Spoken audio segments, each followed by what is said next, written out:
You're a parent, clap it up. Clap it up if you're a parent. A lot of people in here, the majority of the crowd. So let me see if you can back me up on this. Kids say creepy things, right? Is that just my kids? No, she's agreeing with me. Okay. Kids say creepy things because my 9-year-old, I picked him up from school and he gets in the car and he's wearing a paper tie. And I say, "Hey son, nice tie."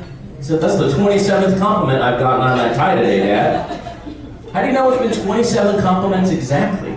He said, "Because I've been marking it in this book every time I get a compliment." It sounds like a sociopath to me. Like, right? Like that sounds like somebody who's trying to pretend to be a human. You know, like. Then I started to think of other times when this might be the case. I thought back to a Christmas time, and he was just young enough where I could use Santa as a threat, you know. And he was on the top bunk. He was going like this on the ceiling. And bits of the ceiling were falling on the floor. And I said, "Hey son, you better stop that, or I'm going to call Santa, and you're not getting any presents this year." And he said, "That's okay. Wrecking the house is my present." I looked him straight in the eyes the whole time. He's a sociopath, right? Like, then I started to think about when he was 2, he used to wake me up in the morning by smothering me with a pillow. And he would laugh and laugh and laugh. I thought it was cute at the time. Now I'm rethinking that. He's just learning things. Like he's figuring it out. He's figuring out what makes me mortal is what I'm afraid of. So now I gotta do something, right? I gotta train him like Dexter, I guess. I don't know, like... Because I gotta direct that sociopathic energy somewhere or he's gonna kill me. And then he's gonna be on death row in 10 years. And then he's gonna get interviewed and they're gonna be like, "Why'd you kill your father?" He's going to say, "Well, he only hugged me 82 times in my life." "How do you know he only hugged you 82 times?" "Well, I mark it in this book every time he hugs me." Now, my 5-year-old, I know what to do with him. My 5-year-old, I picked him up from school, and he passes one of his friends, and he says, "See you later, Fred." And his friend goes, "My name's not Fred, it's Devin." And he goes, "Ha, classic Fred." And we're pulling in the driveway and I hear him in the back go, "Fred." I think he's going to be a comedian. Like he's going to be a stand-up comic. So now I know what to do. I need to teach him how to make money as a stand-up comic, which in my experience is start dating an electrical engineering major in college. So that's what you got to do to make money, which is what I did. However, once we got married, she switched her major. Yeah, she switched her major to math education. I was expecting a certain level of income. And then she did the whole switcheroo on me.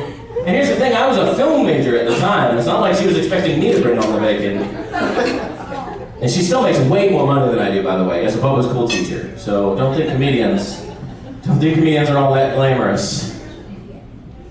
Got fat profiled recently. Anybody here been fat profiled? I didn't know that was a thing. I didn't know you could be fat profiled, but I was in the line at Universal Studios, in the Harry Potter line, and I was waiting about a half an hour so far, and an hour-long wait.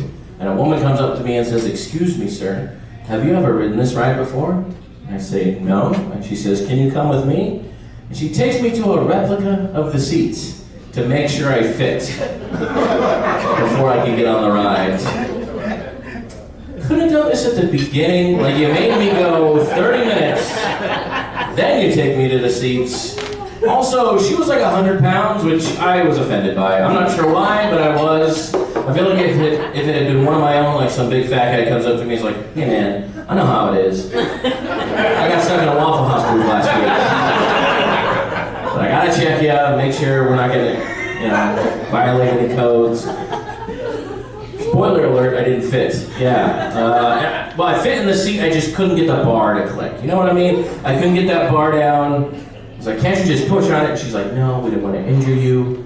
By the way, Rocket Roller Coaster, they'll karate kick you into that thing, they don't care. But not Hogwarts ride, I had to get off the line. And I didn't want to make my family leave, so I had to wait for them. I had to wait for them outside. Do you guys... Alright, there was this area that had been corralled off by the exit.